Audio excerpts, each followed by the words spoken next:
हरे भरे खेतों से घिरा एक छोटा सा गांव था देवपुर। वहां के सबसे अमीर किसान का नाम था हरिदास चौधरी। मेहनती, ईमानदार और गांव के सबसे सम्मानित व्यक्ति।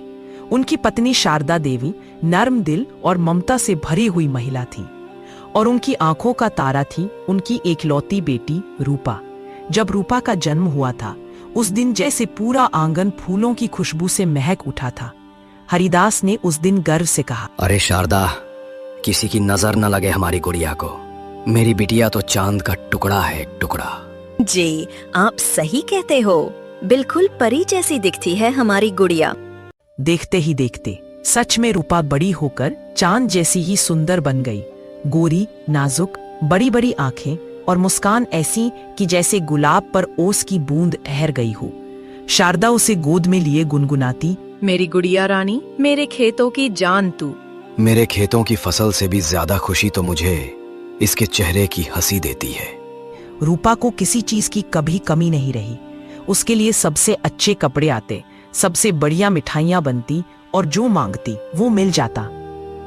धीरे धीरे यही लाड़ प्यार रूपा को एक नाजुक फूल से अहंकारी गुलाब बना रहा था। किशोरावस्था में पहुंचते ही उसकी सुंदरता के चर्चे पूरे गांव में होने लगे। किसी मेले में जाती तो लड़कियां उसकी ड्रेस की नकल करती और लड़के उसे देखने के बहाने ढूंढते। हर तरफ से सुनाई देता, रूपा कितनी सुंदर है, रूपा जैसी तो कोई है ही नहीं, रूपा के पास तो खुद राधा जैसी छटा है। धीरे धीरे ये बातें रूपा के दिल में समा गईं। वो खुद को सबसे अलग, सबसे खास और दूसरों से ऊपर समझने लगी। एक दिन उसकी सहेली गीता खेत की पगडंडी से गुजरते हुए बोली, रूपा, जरा देख तो, ये नई चुन्नी कैसी लग रही है मुझ पर। माँ ने मेले से दिलाई है। रूपा ने ताना मारते हुए कहा, अरे गीता, तेरे जैसी रंग सूरत वाली पर तो कुछ भी अच्छा नहीं लगता। ये चुन्नी अगर मैंने पहनी होती तो और भी चमक उठती। गीता चुपचाप चली गई और रूपा उसकी हालत देखकर हंसती रही, बिना यह समझे कि उसकी सुंदरता अब उसके दिल की सुंदरता को निगल रही है। थोड़ा और आगे चलते ही उसकी मुलाकात मोहित से होती है। मोहित शरीर से थोड़ा मोटा था, जिस वजह से वो भी बार बार रूपा के मजाक का शिकार बन जाता था। रूपा उसे देखते ही कहती है, अरे वाह, हम लोग भी कितने खुशकिस्मत हैं। हमें हाथी देखने जंगल भी नहीं जाना पड़ता, क्योंकि सबसे बड़ा हाथी तो हमारे सामने ही घूम रहा है। यह सुनकर मोहित का भी मुंह उतर गया और वह वहां खड़ा अपनी बेइज्जती चुपचाप सुन रहा था। तभी वहां पर मुन्ना भी आ जाता है। देवपुर में एक और नाम था, मुन्ना यादव, जो ग्राम प्रधान का बेटा था। शक्ल सूरत से ठीक ठाक पर स्वभाव से दबंग और अकड़ू। गांव के लोग उससे डरते थे क्योंकि वो अपने पिता की सत्ता का गलत फायदा उठाता था। मुन्ना भी रूपा को पसंद करता था और उससे शादी करने के सपने देखता था। उसने रूपा से कहा, रूपा, तुम्हें हंसने का कुछ ज्यादा ही शौक है। मुझसे शादी कर लो, जिंदगी भर हंसते रहोगी। शादी? वो भी तुमसे? पहले आईने में अपना चेहरा तो देखो मुन्ना। मैं तुम्हारे जैसे गुंडे से शादी करूं? मजाक मत करो। रूपा, तुम्हें शायद नहीं पता, मैं जो ठान लेता हूँ वो करके रहता हूँ। मैं जल्द ही शादी का रिश्ता लेकर आऊंगा, तैयार रहना। धमकी देने से कोई राजकुमार नहीं बन जाता मुन्ना यादव। यह सुनते ही मुन्ना का चेहरा लाल हो गया। वो दांत भींचते हुए बोला, देख लेना, एक दिन ये रूपा खुद मुझसे शादी की भीख मांगेगी। इसका घमंड तो मैं तोड़कर ही रहूंगा। उस दिन से मुन्ना की आंखों में नफरत की आग जल उठी। उसने ठान लिया था कि वो एक दिन रूपा का यह घमंड तोड़कर ही रहेगा। हरिदास और शारदा ने कई बार रूपा को समझाया, रूपा, तू सबका मजाक बनाती है, ये ठीक नहीं। सुंदरता ऊपर वाले का वरदान है, पर अगर दिल में घमंड आ जाए तो वही सुंदरता अभिशाप बन जाती है। माँ, आप ही तो कहती थी कि मैं सबकी लाडली हूँ, फिर मुझे खुद पर गर्व क्यों ना हो? शारदा ने आह भरते हुए कहा, गर्व और घमंड में बस एक पतली सी रेखा होती है रूपा, और जो उसे नहीं समझता वो जिंदगी में बहुत कुछ खो देता है। लेकिन रूपा उस वक्त सिर्फ आईने में खुद को देख रही थी। आईना भी जैसे उसे रोज नया नशा पिला देता था। एक दिन शहर से एक अमीर व्यापारी अपने बेटे आर्यन के साथ गांव आया। आर्यन हैंडसम, पढ़ा लिखा और बहुत ही शालीन स्वभाव का था। वो अपने पिता के साथ किसानों के खेतों में एक नया प्रोजेक्ट देखने आया था। उसकी मुलाकात हरिदास से हुई और कुछ ही देर में वो उनके घर पहुंच गया। रूपा उस समय आईने के सामने बैठी अपने बाल सजा रही थी। आर्यन ने पहली बार उसे देखा तो ठिठक गया। इतनी खूबसूरत तो मैंने सिर्फ फिल्मों में देखी थी। तभी हरिदास ने कहा, जरा तेज बोलने वाली है, पर दिल की बुरी नहीं। शहर से आए हैं बेटा। रूपा ने भौहें चढ़ाकर पूछा, कौन है ये पापा? बड़े बिजनेसमैन के बेटे हैं। आपने तो मेरे दिल का बोझ ओह, तो ये वही लोग हैं जो गांव वालों को अपने प्रोजेक्ट्स में फंसाते हैं। बड़ी जल्दी आ गए हमारे गांव तक। शायद मैं फंसाने नहीं, समझाने आया हूं। और वैसे भी जितनी सुंदर बातें आपके मुंह से निकल रही हैं, लगता है गांव की बोली भी शहरी तेवर सीख चुकी है। यह सुनकर रूपा चौंक गई, क्योंकि कोई उससे इस तरह बात करने की हिम्मत नहीं करता था। इसलिए वो झल्लाकर बोली, आपको यहाँ कोई सुनने वाला नहीं मिलेगा आर्यन जी। सुनने वाला तो मैं खुद हूं, पर शायद समझाने वाला आपको चाहिए। उस दिन से दोनों के बीच छोटी छोटी नोका झोंक शुरू हो गई। हर मुलाकात में कुछ नई बात होती थी और कुछ नया टकराव होता था। एक दिन आर्यन खेतों में निरीक्षण कर रहा था। रूपा अपने दोस्तों के साथ वहां पहुंच गई। देखो दोस्तों, शहर वाले कैसे मिट्टी में पैर डाल रहे हैं, कहीं जूते गंदे ना हो जाएं। कमाल है, जो लोग खेतों की मिट्टी को सोना बनाते हैं वही असली राजा होते हैं, और जो इसे गंदगी समझें वो बस आईने के राजा हैं। रूपा, लगता है भगवान ने तुझे टक्कर देने वाला भेज ही दिया है। आप बहुत ज्यादा नहीं बोलते? क्योंकि आप बहुत सुनाने का मौका दे देती हैं रूपा जी। पहली बार रूपा चुप रह गई। वो समझ नहीं पा रही थी कि यह लड़का उसकी सुंदरता नहीं बल्कि उसकी सोच को चुनौती दे रहा है। दिन बीतते गए। अब उनकी बातचीत में मजाक से ज्यादा अपनापन था। एक शाम सूरज ढल रहा था। खेतों पर हवा बह रही थी। रूपा अकेली खड़ी आसमान देख रही थी।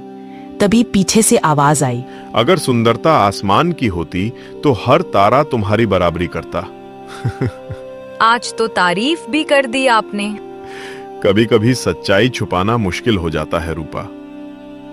दोनों देर तक खेतों में चलते रहे। रूपा के चेहरे पर पहली बार सच्ची मुस्कान थी, बिना घमंड की। लेकिन उसी समय दूर से मुन्ना उन्हें देख रहा था। उसे अपने दोस्तों से पता चला था कि रूपा और आर्यन आजकल एक दूसरे के साथ बहुत खुश रहते हैं। वो अपने दिल में जल रही आग को शांत करने के लिए रूपा को देखने आया था, मगर उन दोनों को साथ हंसते देखकर वो जलन से जल उठा। उसके लिए आर्यन अब उसकी जिंदगी का सबसे बड़ा दुश्मन बन गया था। उसी रात मुन्ना अपने गुंडों के साथ आर्यन के घर पहुंच गया और उसे डराने की कोशिश करने लगा। शहर वाले, तू यहाँ कुछ दिनों का मेहमान है, इसलिए गांव की चीजों में अपना हक मत समझ बैठना। यहाँ के नियम हमारे हैं और रूपा भी हमारी है। जो हमारे बीच में आया वो खेतों में दबा दिया जाएगा, समझे? आर्यन ने बिना घबराए जवाब दिया, प्यार किसी की जागीर नहीं होता मुन्ना, और जिस औरत को तुम अपनी चीज समझ रहे हो वो किसी की संपत्ति नहीं, एक इंसान है। मुन्ना ने आर्यन को धक्का दिया, लेकिन आर्यन ने कुछ नहीं किया। वो बस शांत स्वर में बोला, जिस इंसान में दूसरों की इज्जत नहीं वो खुद इज्जत के लायक नहीं। यह सुनकर मुन्ना गुस्से से लाल हो गया, मगर वह उसे कुछ कर नहीं पाया। लेकिन अब मुन्ना और भी खतरनाक हो गया था। वो हर जगह आर्यन पर नजर रखने लगा। दिन गुजरते गए। आर्यन रोज अपने पिता के साथ प्रोजेक्ट का काम देखता था और इसी बीच उसकी मुलाकात रूपा से भी होती रही। हर बार मिलते मिलते उनके दिलों में सच्चा लगाव पनप गया था। आर्यन के पिता ने भी देख लिया कि उनका बेटा रूपा से प्रेम करने लगा है। एक दिन आर्यन के पिता हरिदास के घर आए और बोले, हरिदास जी, आपकी बेटी रूपा बहुत सुंदर लड़की है। मैंने इससे पहले अपने बेटे के लिए इतनी सुशील कन्या कभी नहीं देखी। अगर आपको मंजूर हो तो हम अपने बेटे का रिश्ता आपकी बेटी से जोड़ना चाहते हैं। हरिदास मुस्कुराते हुए बोले, आपने तो मेरे दिल का बोझ हल्का कर दिया शर्मा जी। मुझे भी आर्यन जैसा योग्य लड़का अपनी बेटी के लिए इस पूरे गांव में नहीं मिल सकता। बस एक बार रूपा से भी पूछ लेते हैं, फिर शादी की बात आगे बढ़ाते हैं। रूपा वहीं पर खड़ी सब सुन रही थी और तभी वह बोली, मुझे भी ये रिश्ता मंजूर है पापा, लेकिन एक शर्त के साथ। शर्त? कैसी शर्त बेटा? आर्यन को पहले साबित करना होगा कि वो मेरे लायक है। 1 महीने तक उसे बंजर पड़े जंगल के खेतों में मजदूर की तरह काम करना होगा, तभी मैं शादी करूंगी। यह सुनकर सब हैरान रह गए। आर्यन को भी रूपा से यह उम्मीद नहीं थी, क्योंकि उसने रूपा की आंखों में अपने लिए थोड़ा सा प्यार तो देखा था। पर आर्यन मुस्कुराया और बोला, मंजूर है रूपा, मैं तुम्हारी हर शर्त मानने को तैयार हूं। अगले ही दिन से आर्यन ने जंगल के पास वाले बंजर खेतों में काम शुरू कर दिया। गर्म धूप थी, मिट्टी सूखी और सख्त थी, लेकिन आर्यन ने बिना किसी शिकवा शिकायत के कुदाल उठाई और काम पर लग गया। गांव के लोग दूर से देखकर हंसते, शहर वाला लड़का खेत जोतेगा, ये तो 2 दिन में भाग जाएगा। थे। रूपा भी रोज दूर से देखती, लेकिन उसके मन में कुछ अलग चल रहा था। हर दिन वो सोचती, इतनी मेहनत सिर्फ मेरे लिए? क्या ये सच्चा प्यार है या बस जिद? दिन गुजरते गए। आर्यन की हथेलियों में छाले पड़ गए, शरीर पर धूप की तपिश से त्वचा जलने लगी, मगर उसने हार नहीं मानी। हर सुबह सूरज के निकलते ही वह खेत पहुंच जाता और शाम को थक कर उसी मिट्टी पर बैठ जाता, जहां अब धीरे धीरे हरी हरी कोपले उगने लगी थी। एक दिन रूपा चुपके से वहां आई। उसने देखा आर्यन पसीने में तरबतर होकर मिट्टी खोद रहा था, पर उसके चेहरे पर फिर भी मुस्कान थी।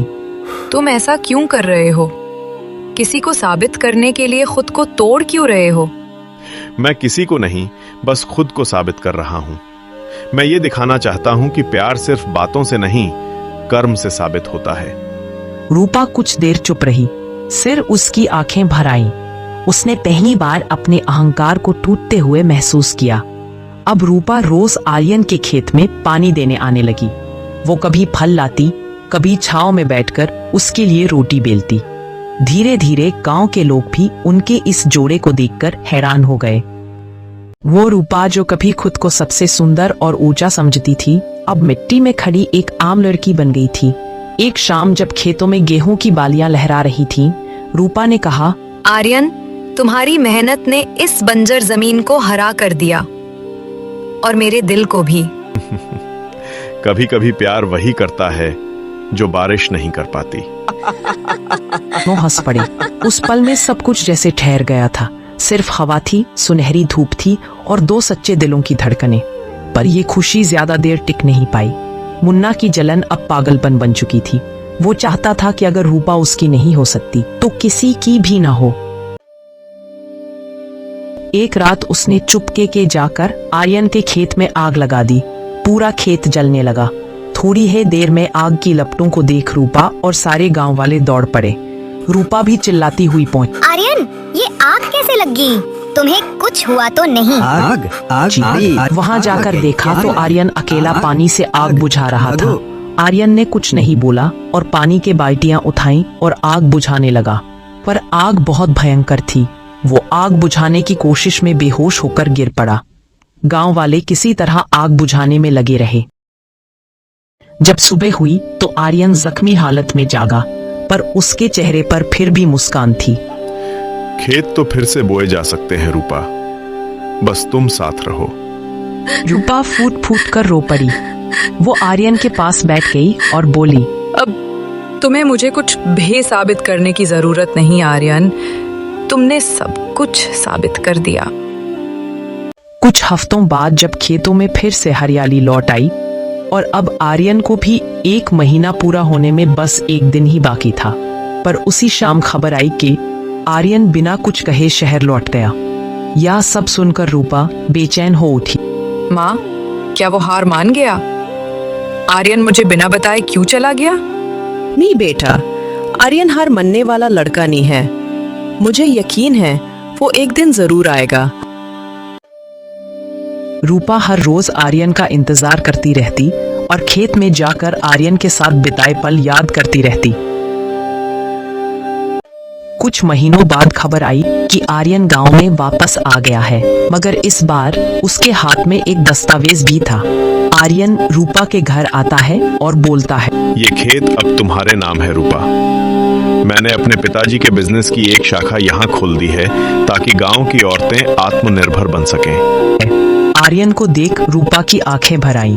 वो दौड़कर उसके पास गई और बोली, तुम पागल हो क्या आर्यन? तुम खाच ले गए थे और तुमने ये इतना सब क्यों किया? मुझे माफ करना रूपा। पापा की तबीयत अचानक से खराब हो गई थी, इसलिए उनका बिजनेस संभालने शहर जाना पड़ गया था। तुमने ये इतना सब क्यों? क्योंकि मैंने तुम्हारे अंदर उस रूपा को देख लिया था जो सिर्फ आईने में नहीं, दूसरों की मुस्कान में भी सुंदर लगती है। मैंने तुम्हें परखने की कोशिश की आर्यन, मुझे माफ करना। असली जीत तुम्हारी हुई। तुम सच में अच्छे इंसान हो। कुछ महीनों बाद दोनों की शादी धूमधाम से हुई और रूपा अब पहले जैसी नहीं रही थी। वो गांव की औरतों को सिखाने लगी कि असली सुंदरता चेहरे में नहीं, दिल में होती है, और सच्चा प्यार वो नहीं जो दिखावा करे, बल्कि वो है जो चुपचाप हर कठिनाई में साथ निभाए। आज मेरी बेटी सच में सबसे सुंदर लग रही है, जो दिल से भी और चेहरे से भी चांद सी चमकती है।